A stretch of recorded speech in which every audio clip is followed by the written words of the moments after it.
You are looking at Julian's pronunciation guide, where we look at how to pronounce better some of the most mispronounced words in the world, like this other curious word. But how do you say what you're looking for today?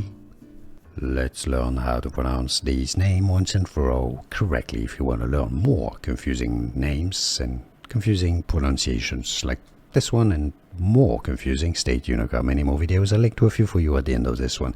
So we need to look at the German pronunciation, also Dutch. Hans, that's how it's pronounced in Germany. Hans. Now, in English, there are two different pronunciations, either just like the German Hans with an S sound, but many say it also as Hans. Hans with more of an Z sound, Z sound, Hans. But both pronunciations are kind of correct, but in German, Hans is certainly how it's pronounced. How do you pronounce it yourself? Let us know in the comments. Here are more videos on how to pronounce more confusing words and names too many mispronounced. Like this video if you found it useful. I appreciate your support. I'll see you soon and thanks for watching.